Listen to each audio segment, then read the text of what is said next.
Hi, it's Lyn Leahz, and this particular video may cause me to have to make them into two videos because of my 15-minute time limit, because there's a lot of information here that I want to show you. So if you're watching this video here, part one, make sure you check for a part two. Anyhow, as you can see here, it says Obamacare medical codes confirm execution by beheading to be implemented in America. Okay, now this is on redflagnews.com, and I have a lot more links like Washington Post, NBC News, and so forth to show you here. But note the picture here, okay? Now back over here on politifact.com, it says, I'm trying to raise the window here so you can see, Obamacare medical codes confirm execution by beheading to be implemented in America. And it starts off, we've heard people give lots of reasons for opposing Obamacare, but until a reader sent us some internet links recently, we hadn't realized that one of the fears being spawned by Obamacare was that it could usher in legal beheadings across America. The reader pointed us to a variety of blog posts, such as one headlined, Obamacare medical codes confirm execution by beheading to be implemented in America, which is this one right here that I'm showing you. As if this wasn't scary enough, this post was accompanied by a photograph of a masked executioner swinging a curved sword downward, just inches from the neck of the condemned. It says what's going on here. The idea appears to trace back to a November 18th, 2013 post by Lori Anderson on the blog Freedom Outpost. Anderson's piece was later reposted, excerpted, or promoted uncritically on a range of other blogs. It also received a thorough takedown by blogger David W. Thornton of the Atlanta Conservative Examiner. Now, there's a lot more information here, but let's go back to the one I started out on that you see the picture here on. Now, she writes here, a faithful reader sent me a code and asked me to investigate how it ties into the larger scale of things. The specific code sent to me will make any American's hair stand up on the back of their neck. The code is ICD-9E978. After reading this code, I decided that it was my duty to investigate further and get to the bottom of why we have a medical code in the United States for legal execution. Below are my results. It says all executions performed at the behest of the judiciary or ruling authority, whether permanent or temporary, as asphyxiation by gas, beheading, decapitation by guillotine, capital punishment, electrocution, hanging, poisoning, shooting, other specified means, injury undetermined, whether accidentally or purposely inflicted. According to reports, more than 68,105 new medical codes are being added due to the Obamacare monstrosity. Doctors all across the nation have been complaining due to the overwhelming burden it places upon them. Just the time consumption alone, making sure these codes are accurate, will inevitably take time away from the doctor/patient relationship, creating a barrier of paperwork while destroying the personal experience with your doctor. While these doctors are correct to state it will be even more of a burden, they are not correct to state this has come out of Obamacare itself. Let me explain. These codes were not created by Obamacare. However, Obamacare is trying to implement every American citizen under international codes to link us to the international system. These codes were actually created by the WHO, World Health Organization. The WHO is a specialized agency of the United Nations. So you got that there, the Illuminati, the globalists, the elitists, the Nephilim bloodline. The questions that need to be asked and answered are, number one, why has the United States been subjected to international medical coding without our knowledge?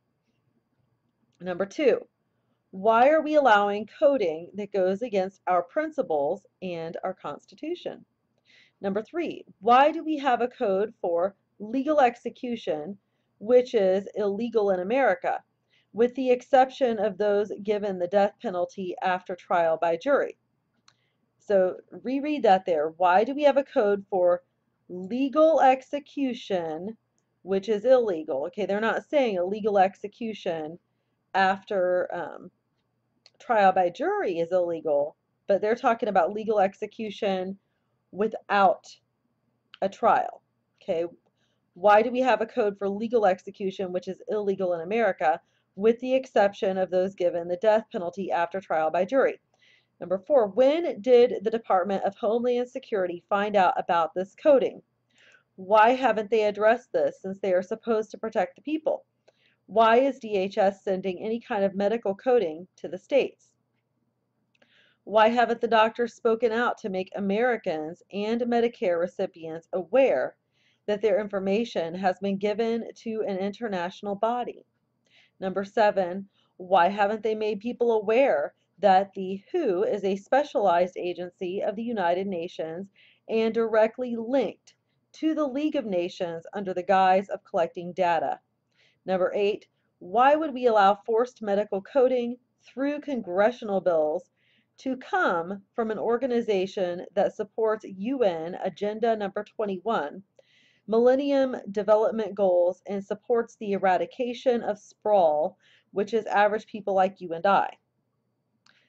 Number 9, is law enforcement aware of this specific code? If so, why haven't they brought this to the attention of the American people? Okay, so let's go back up. Legal execution. All executions performed at the behest of the judiciary or ruling authority, whether permanent or temporary, as, and I read them to you. Okay. All right, so we've got that there, and that's already enough, but if it isn't enough, I've got more. Now here's an article from the Washington Post. It says, guillotine firing squads better than lethal injection, says prominent federal judge. Executions are brutal, savage events, and if society wants to carry them out, it ought to stop pretending otherwise.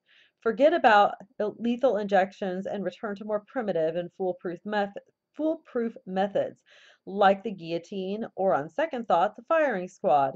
That's the view of Alex Kaczynski, one of the nation's most prominent appeals court judge, a Ronald Reagan appointee generally regarded as a libertarian conservative and, by standards of the judiciary, a bit of a troublemaker who likes to stir the pot. Kaczynski dissented Monday from a decision of the full U.S. Court of Appeals for the Ninth Circuit to stay the execution of Joseph R. Wood until Arizona told Wood more about the drugs that would be used in the execution and the personnel who would carry it out. Kaczynski let loose on the whole attempt, and he put it, to mask the brutality of executions by making them look serene and peaceful, like something any one of us might experience in our final moments. Executions are in fact nothing like that, and nothing the state tries to do can mask the reality, he wrote. If the state's going to kill, it should at least do it effectively, he said. The guillotine is probably best, but seems inconsistent with our national ethos, and the electric chair hanging in the gas chamber are each subject to occasional mishaps. The firing squad strikes me as the most promising, and he goes on talking about that. Now, the same thing was also over here in NBC News. Appeals judge says guillotine probably best for execution. And then in the New Yorker, we have all these botched executions going on. There was one in Ohio. This one that most of you probably heard about. It says on Tuesday night, just after 8 p.m., a series of chilling tweets from an Associated Press reporter in Oklahoma City, Bailey Elise McBride, began to circulate widely. Before joining the AP, McBride was a high school teacher. She writes a blog called PBR and Pearls, on which she logs inspirations and interest. Most recently, a mild obsession with the band Tiny Ruins, blah, blah, blah. Okay, anyway, she was tweeting about it. Apparently, this guy was alive for what seems to be an extended amount of time, which was cruel and unusual. Okay, it says Oklahoma had run out of lethal injection drugs for the same reason that other death penalty states have also run out of them. As Jeffrey Toobin described in a comment, the sole American manufacturer of sodium Sorry if I'm mispronouncing this, thiopental, a key ingredient in lethal injections, stopped making the drug in 2011. Death penalty states turned to European manufacturers, but it became impossible to import the drugs to the US. That is because I watched the video here, and because the European manufacturers, if they know that they're going to use this for the death penalty, they will not send it to them because they don't use that. They feel it's a cruel punishment and cruel and unusual punishment. So anyways, going down here, executions, meanwhile, have continued, some of them with horrific results. In January, the Oklahoma inmate Michael Lee Wilson said during his execution, "I feel my whole body burning." An inmate in Ohio spent 10 minutes struggling and gasping loudly for air, NPR reported, and made snorting and choking sounds. It took nearly 30 minutes for him to die. For the execution of Clayton Lockett, Oklahoma used for the first time the midazolam, a sedative in combination with vecuronium bromide, which paralyzes the respiratory system, and potassium chloride, which stops the heart. The drugs are delivered intravenously in that order. The suffocating pain caused by the second and third drugs would be agonizing without the sedative effects of the first. So, anyways, this guy here, it talks about here what happened to him. What is known, though, is that 10 minutes into Lockett's execution, a prison official told a doctor, "Go ahead and check to see if he is unconscious." After checking, the doctor said, "Mr. Lockett is not unconscious." "I'm not," Lockett said. Courtney Francisco, a reporter for KFOR TV in Oklahoma City, was one of the witnesses at the execution. She told the BBC that Lockett, strapped to the gurney, was moving his arms and legs and mumbling as if he was trying to talk. And it says he was conscious and blinking, licking his lips. Even after the process began, he then began to seize. At 6:33, the doctor said Lockett was unconscious, and then at 6:34, Lockett began to nod, mumble, move body.